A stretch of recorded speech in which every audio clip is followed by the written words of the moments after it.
Boa noite, pessoal. Estamos mais uma vez ao vivo aqui nessa sala, né? Para conversar hoje com o professor Carlos, professor de História, né? É interessante ter um historiador, é importante. Em vários momentos cruciais da humanidade, diante de situações drásticas, alguém sempre se preocupou em documentar esses acontecimentos, em forma de registro, né? Esses acontecimentos. E nós estamos aí diante dessa pandemia que mudou as nossas vidas, né, em todos os aspectos. O projeto visa realizar algumas entrevistas com essa figura tão importante, né, que é o professor, uma figura tão afetada neste momento. Serão algumas perguntas sobre a vida social do professor, a vida secular dos professores, né, nesse momento de pandemia. E apesar do momento ser de bastante apreensão, queremos que esse momento seja também de muita descontração e emoção também, do ponto de vista do professor. Então, esse projeto contará com a colaboração dos professores da Escola Damastor de Carvalho, um projeto de tecnologia e inovação, e o objetivo é permitir que os professores deixem registrado, né, a sua própria história por meio dessas entrevistas, que as pessoas possam compreender a fala do professor, o seu compromisso na educação, né? E pela educação. Então, vamos deixar esse registro aí, e hoje estaremos aí falando com o professor Carlos. Professor Carlos? Oi, boa noite. Sou o professor Carlos Henrique, né? Professor de História e Geografia na Damastor. Tenho uma formação já de 12 anos em História, fiquei algum tempo longe da educação, fiquei 6 anos trabalhando na Fundação Casa e retornei para a educação faz uns 3 anos. E é isso aí. Vamos conversar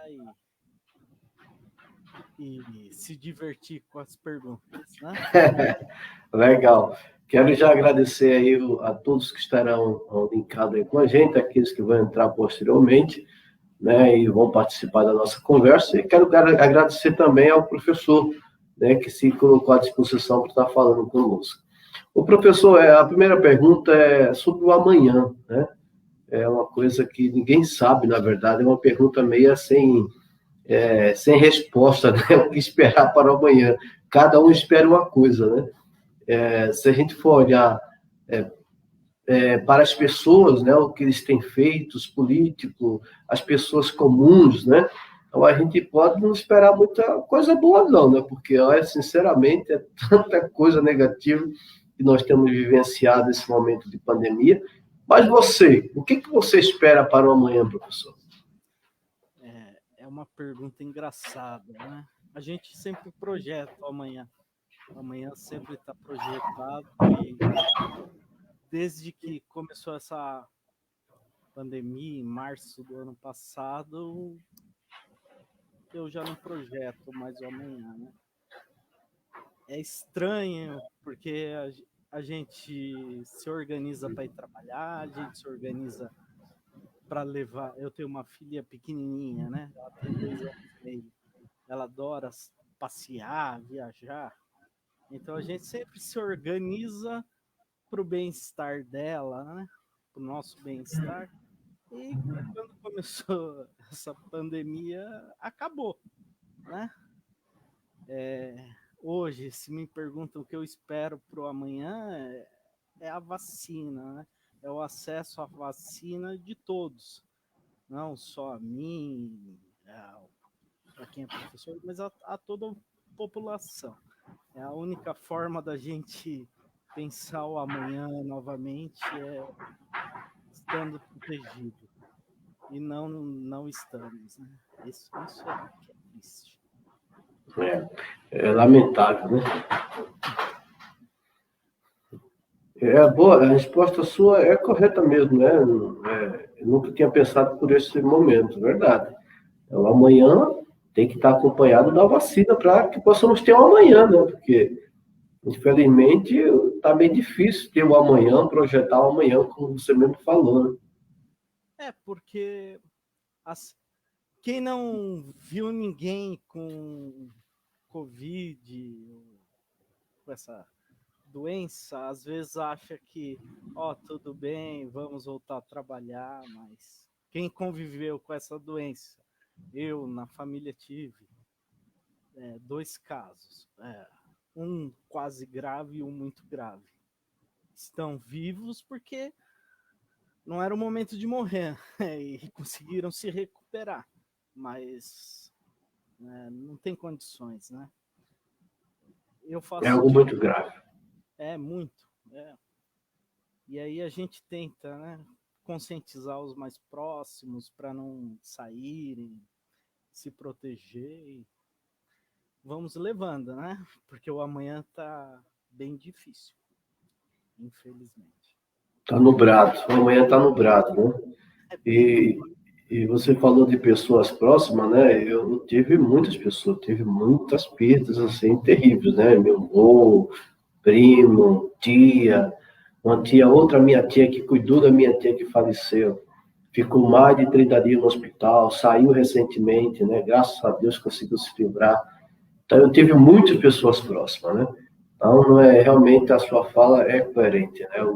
O amanhã precisa estar acompanhado da vacina, né? Da proteção. Não tem como. Agora, Chega. é verdade. Agora, outra pergunta aqui, o professor, acho que o senhor já começou a responder, né? A questão do medo, né? Porque as pessoas estão assustadas, sim, né? Tem medo, né? Eu fui na casa de uma pessoa no mês passado, na porta dela, né? Não tinha nenhuma intenção de entrar, mas fui ver como que ela estava, né?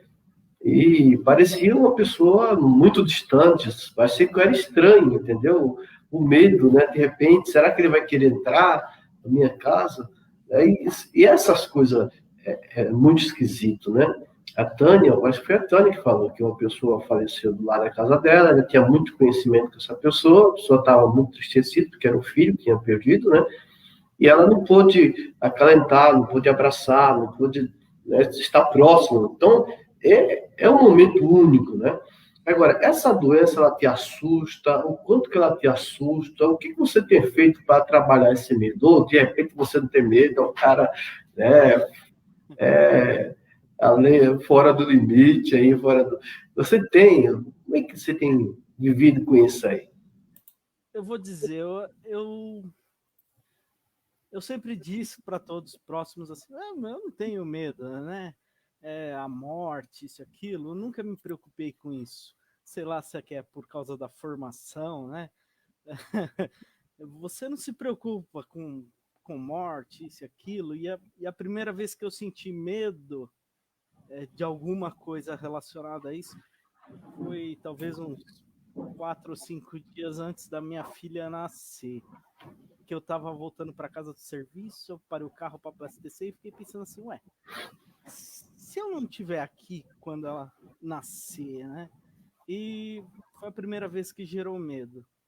E aí a neném nasceu, tá crescendo muito bem, e você vai perdendo esse medo, né? Porque você consegue ajudar ela, educar, tal. E aí veio a doença, veio o coronavírus. É, é tenebroso. Eu fico olhando assim, e se acontecer alguma coisa comigo? Ou com a minha esposa? Né? A neném, ela se tornou muito mais apegada a gente, né? Ela não vai mais para a casa da minha cunhada, tanto eu quanto minha esposa é professora, então a gente está em casa. Então, vê, 2 anos com a nenê todos os dias. E aí a gente fica imaginando assim. E ela depende de vocês, né? Exatamente. Total. O banho dela é a gente que dá, a comida dela é a gente que prepara. Então, dá medo, né?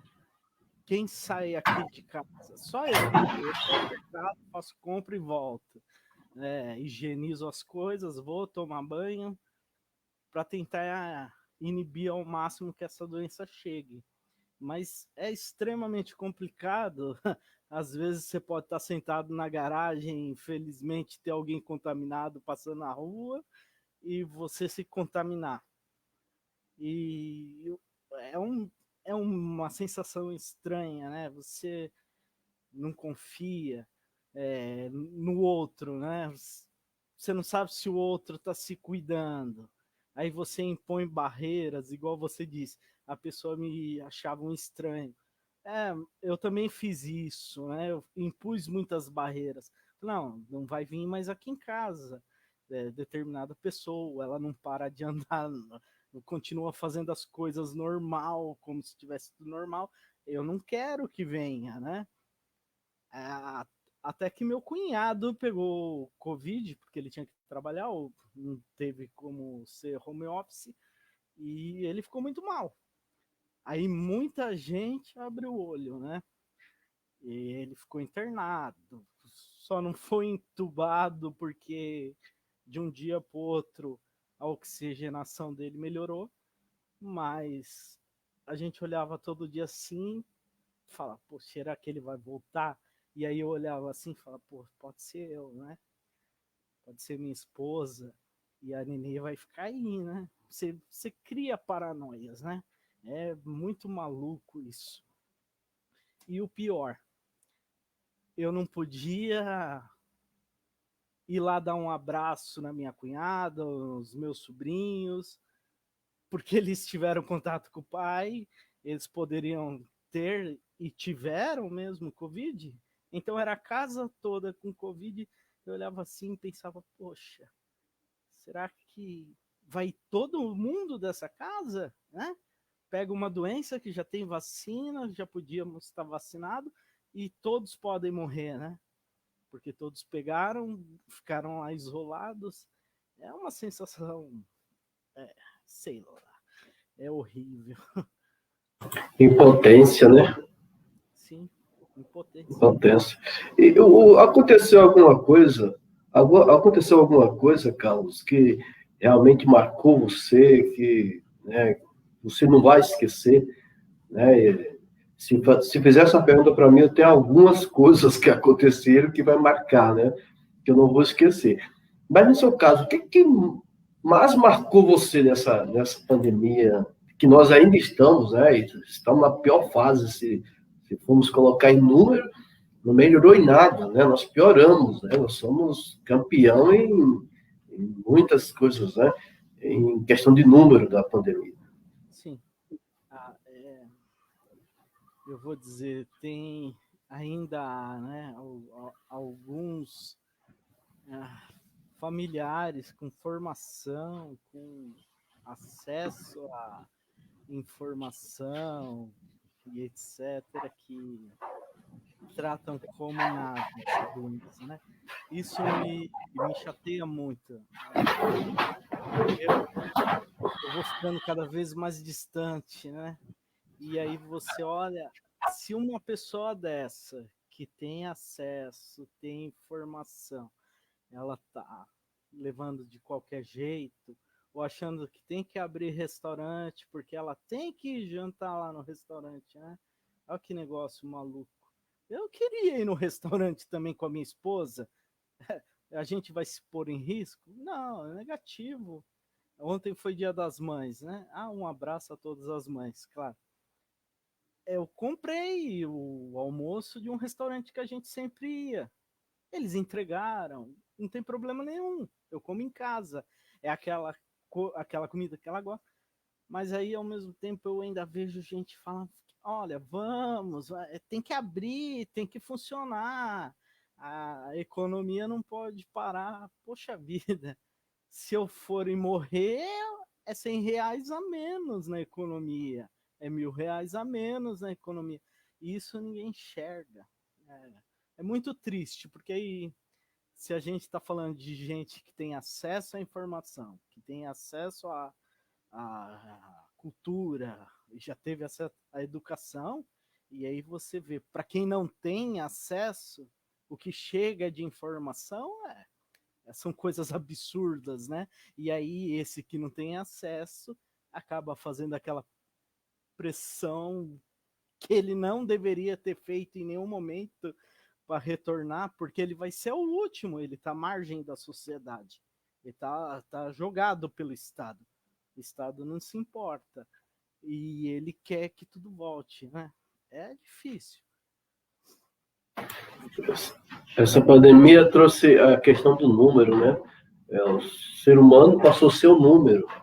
E, começamos a colocar as pessoas e a economia numa balança, né? A economia é mais importante do que as pessoas, do que a vida da pessoa. Né? É trágico isso, né? É dramático ver essa fala, né? É igual você falou, de pessoas que têm preparo, têm estudo, né? Sabe o que está falando, não é nenhum douto, né? Então é realmente triste essa fala, né? Que a economia é mais importante, a economia não pode parar. E nós sabemos disso, que a fome também mata, o desemprego também, pessoas depressivas, né? E mais ainda essa doença. Então o povo colocou na balança e achou que é melhor abrir, né? Você ir no restaurante e as pessoas continuar morrendo, né? Então foi uma avaliação terrível, né, das pessoas. E é um problema que é uma avaliação contínua, né? Do mesmo jeito que o Estado, vamos falar do nosso Estado, óbvio, né? Que ele restringe um monte de coisa durante uma semana, dali uma semana ele reabre tudo. Adiantou? Não. Talvez tenha piorado, né? E a gente fica preso nesse ciclo vicioso.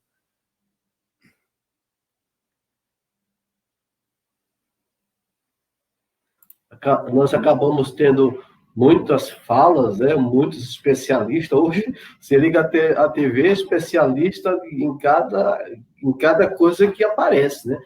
Especialista não falta, né, para falar, e cada um fala uma coisa, cada um fala de um jeito, e acaba deixando um pouco mais conturbado, né, a situação que nós estamos passando.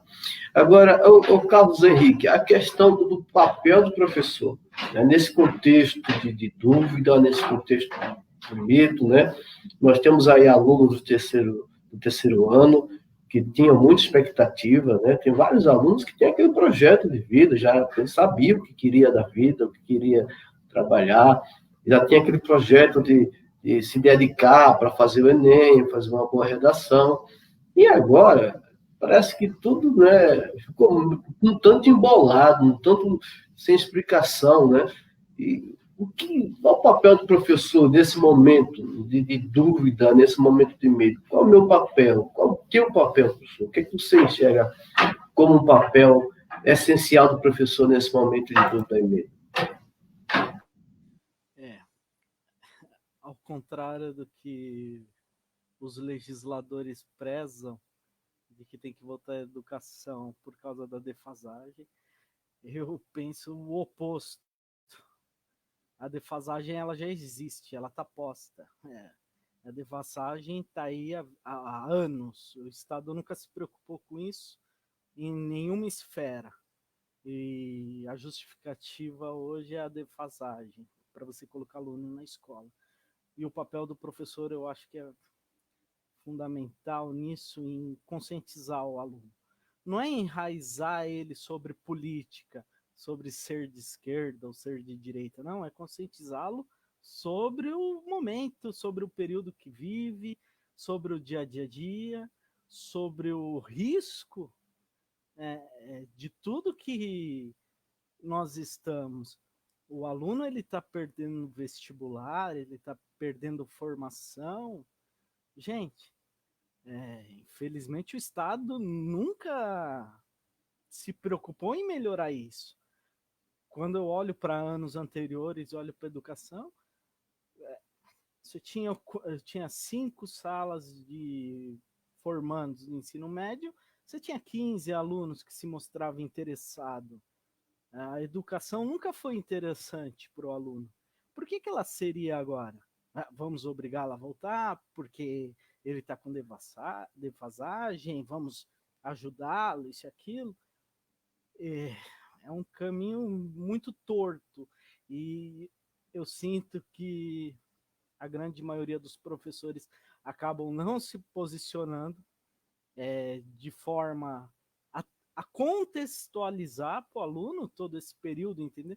mostrar como que acontece, com medo de repressão, de interferência superior, e isso é mais um ponto que vai influenciar a números, né? Como você disse, tudo é número, né? Então os números vão subir. Eu li um Twitter do secretário da Educação ainda há pouco dizendo que crianças, o número de transmissão de criança para adulto é quase zero. É quase zero, mas não é zero. É isso que não dá para entender nem engolir, porque você está pondo todo mundo em risco. E o professor, poucos que se colocam e mostram que tem que ser. Vai ser difícil para o aluno? Vai. É difícil para a gente, para eles é muito mais difícil. Mas o aluno, ele, infelizmente, a maioria, ele não compreende. Porque ele está à margem da sociedade, dependendo da escola, uma escola de extrema periferia, ele está à margem total da sociedade. Aí ele vai falar, eu quero a escola. É claro que ele quer a escola, coitado. Ele não tem almoço, ele não tem janta. Então, o papel do professor é contextualizar o mundo a ele e mostrar que há caminho. Mesmo nessa pandemia, é difícil de estudar? Claro que é. Mas há meios do Estado reverter, como a merenda em casa, etc., para ajudar ele. Mas esse é o que mais vai sofrer, né? E os professores meio que se deixa passar, né? Vamos ver o que acontece. Isso é extremamente complicado. É só assim, é como quando eu trabalhava na Fundação Casa, né? Por que o menino se envolve no crime novamente? Porque onde ele mora, o Estado não foi dar saneamento básico para ele, não foi dar oferta de cursos. Na Fundação Casa, o menino tem café da manhã, escola, almoço, lanche da tarde, lanche à noite. Acho que ele está preocupado em voltar para onde ele estava e não um posicionamento sério da sociedade sobre isso. E aí eu não quero impor, mas também eu não quero que você insista. É uma maluquice. Legal. Eu tenho uma pergunta aqui, eu fiz até alguma pergunta que você não tinha escolhido, né? Agora que eu vi, mas está sendo muito boa a tua resposta. Agora tem essa pergunta aqui, o Carlos, sobre mudança, né? Muitas pessoas tiveram muita mudança na sua casa, no seu ambiente, né? Para que pudesse fazer, né? Trazer o trabalho para dentro de casa. Não existe. Eu não estava preparado, né? Eu tenho um problema lombar, minhas costas pioraram terrivelmente, né? Porque a cadeira não é apropriada, a altura da mesa para ficar digitando o dia inteiro não é apropriada. Então, teve toda uma dificuldade para mim fazer essas adaptações na minha casa. E houve mudança de rotina na sua casa? Quais os reflexos dessas alterações para o membro da sua família, para você? Como é que você lidou com isso? As mudanças foram bem malucas, né? Primeiro que eu descobri que é uma lenda, né? Ficar em casa e se alimentar bem. Errado. Engordei pra caramba nessa pandemia. É uma lenda. Mas espera aí, se alimentar bem, corretamente. É uma lenda. A gente leva tudo certinho. Leva almoço certinho, a gente almoça no horário certo. Em casa, o horário certo é só o da nenê. O meu da minha esposa é a hora que dá.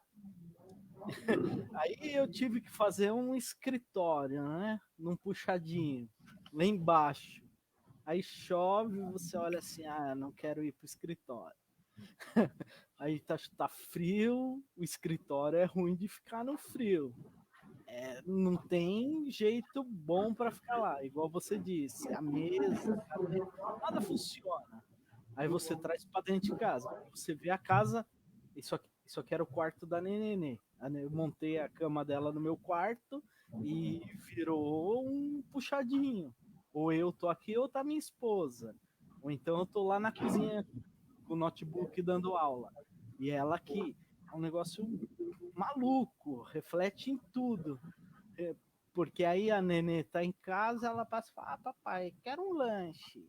Aí você faz um lanche com ela, você tem que comer junto. Aí você para de fazer. Aí você anda. É bem difícil. O sono, eu acho que foi a pior coisa. Eu acho que eu durmo 4 horas por noite, 5 horas. Da 1h30, 2 da manhã, eu tô acordado. Se alguém ligar com dúvida, eu vou tirar dúvida, porque eu tô acordado, tá? Normal, ficou extremamente bagunçado. Aí no outro dia, 7 da manhã, eu tô de pé, tô fazendo coisa da escola. Aí quando você vê, já é meia-noite, 1 da manhã. Puxa, você não fez nada. Você planeja um monte de coisa lá, aquele de planejar o outro dia, lá no início. Você planeja, não tem como. É muita coisa. A demanda da casa, quando você tá em casa, gente, parece que triplica. Eu olho para minha esposa assim e falei, caramba, eu fiz a janta ontem e já não tem pro almoço? Ela, foi antes de ontem que você fez. Que louco isso. É bem complexo, né, cara? Na minha casa, a rotina foi totalmente cabeça para baixo, né? E aqui tinha meu filho, que é professor, minha esposa é professor, eu sou professor. No meio da pandemia ele casou, aí deixou um pouco mais à vontade aqui, mas minha filha fica no notebook fazendo a aula lá da escola, meu filho também precisa estar fazendo faculdade à distância, né? Então, é tudo muito complicado, né? Aí, de vez em quando, eu arrumo esse cantinho aqui, porque eu sei que ninguém vai passar aqui atrás. Aí eu arrumei um espaço lá no quarto dele para fazer aula prática de educação física, né? Só que minha esposa, será que quer dormir um pouquinho mais aqui embaixo? Eu estou saltando lá em cima. É uma loucura, né, cara? É uma loucura. Muito louco isso. Mas é o que dá para fazer, né? Agora, diante desse aumento, o Carlos, de fake news, né? Fake news é uma coisa muito interessante. Eu estava falando esse dia, dando aula de tecnologia, eu estava falando com meus meninos lá, dos segundo ano, e a gente estava falando, né?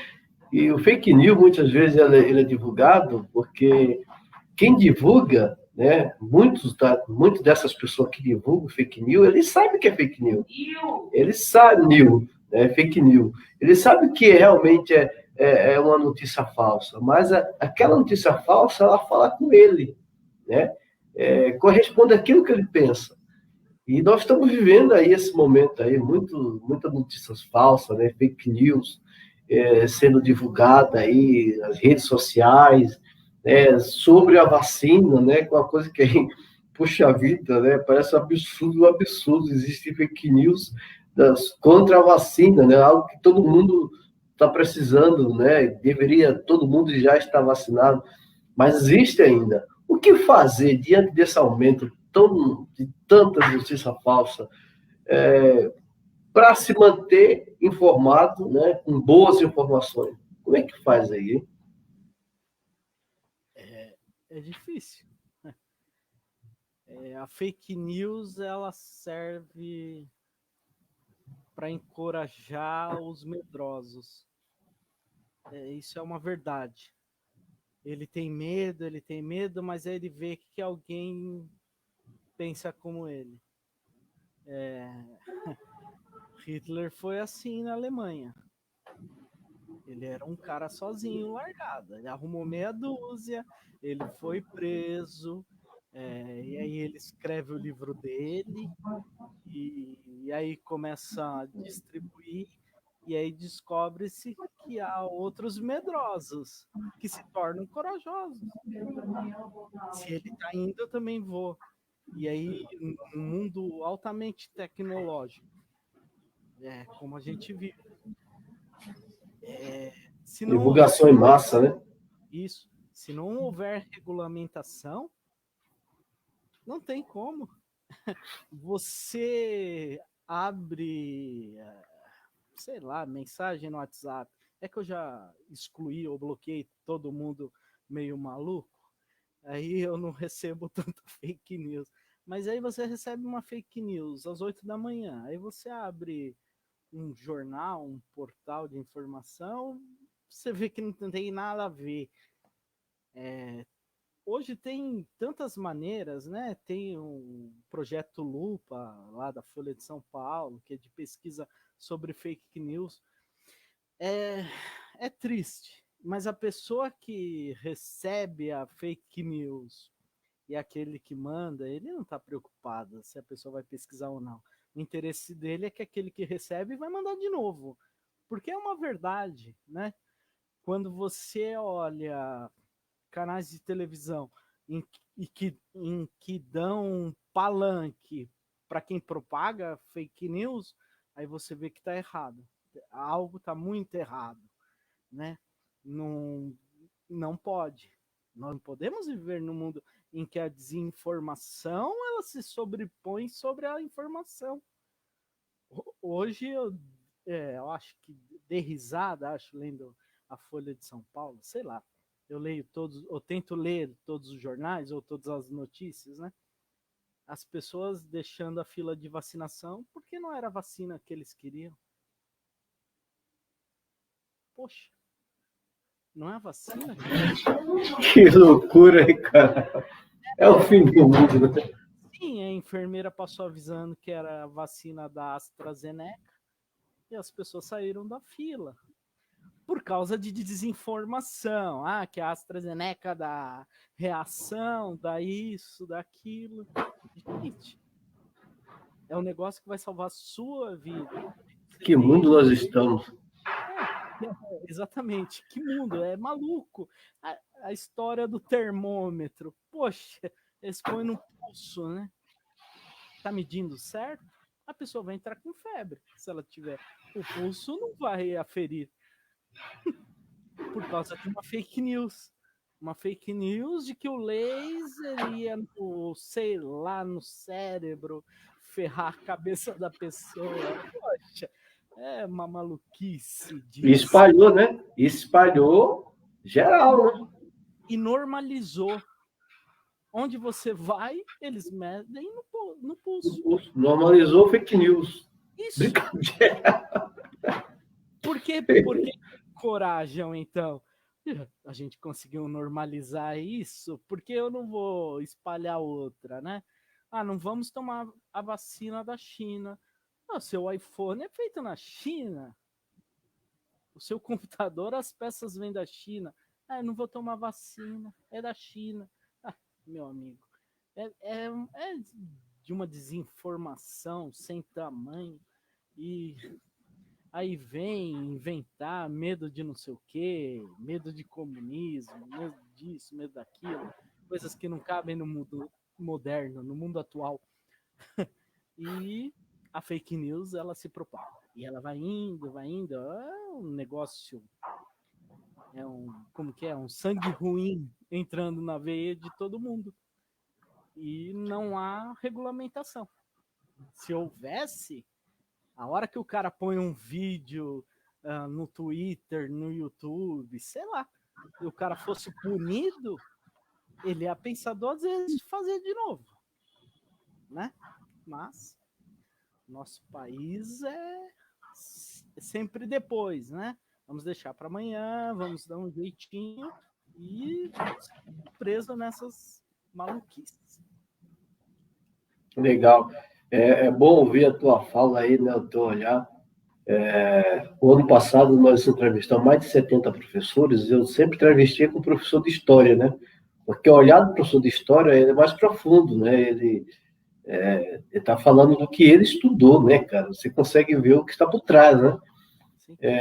Igual a questão da patente, né? Eu gosto de ouvir, gosto de me informar também. A questão da patente, né? Os Estados Unidos, nossa, que legal, os caras tá, né? Isso, que bondade que ele está fazendo, né? O historiador já vê lá por trás, né? O porquê que ele está fazendo, né? É legal esse olhar do historiador. E eu quero agradecer você aí por esse momento que nós tivemos aí, tá? Se você quiser falar mais alguma coisa, fica à vontade aí. Mas já quero agradecer àqueles que estavam conosco aí assistindo, aqueles que vão assistir posteriormente, né? Porque vai ficar registrado. Mas já quero agradecer aí a tua fala, foi muito bom, né? O ano passado, como eu falei, eu fui com o Júnior historiador lá do Pedro Cia, tal. O cara tinha um olhar assim, tal. Eu falava, o cara falava, nossa, como esse cara buscou isso, meu, né? O historiador vê isso, né? Ele vê a história, né? Ele traz a história, né, cara? Eu digo que o historiador, ele presta mais atenção nas entrelinhas. A gente observa. Às vezes eu nem gosto de falar, né? Eu prefiro ficar quieto para não dar ibope ou confusão, né? Mas é difícil.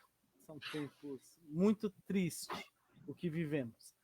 Num mundo tão desenvolvido, tão tecnológico, tão avançado, nós vivemos com ideias retrógradas, ideias fascistas, ideias nazistas, ideias preconceituosas ao extremo. Eu fui à África do Sul em 2009 e eu olhava aquilo lá e eu falava, puta, que país, meu, que preconceito horroroso, né? É normalizado para eles. E aí você chega no Brasil e começa a olhar como era velado, né? O preconceito. E hoje em dia não é normal. Eu sei lá, eu não tenho adjetivo para imaginar. Você estruturou, né? Ah, sim. Estruturou. Tentou desmistificar, tudo que você tentou ensinar é jogado ao chão. Ou com uma fake news, ou com uma ideia preconceituosa lá dos anos 50. Ah, porque meu tio, que tem 90 anos, ele falava isso, falava aquilo. Ah, que a ditadura militar era boa, isso e aquilo. Amigo, você gosta da ditadura militar? Vai morar no Panamá? Ah, vai lá. Vai em Mianmar morar lá? Você gosta de ditadura militar? Vai lá. Vive lá. Não, mas todos esses que muito reclamam estão em Portugal, estão em Miami, estão na Alemanha. Não, mas eles querem para o Brasil. Ótimo. Ô, Carlão, muito obrigado, cara. Obrigado pela tua fala, pelo teu olhar aí. Valeu mesmo. Um abração. Valeu, cara. Obrigado mesmo. Tchau, tchau. Abraço para todos. Tchau, tchau.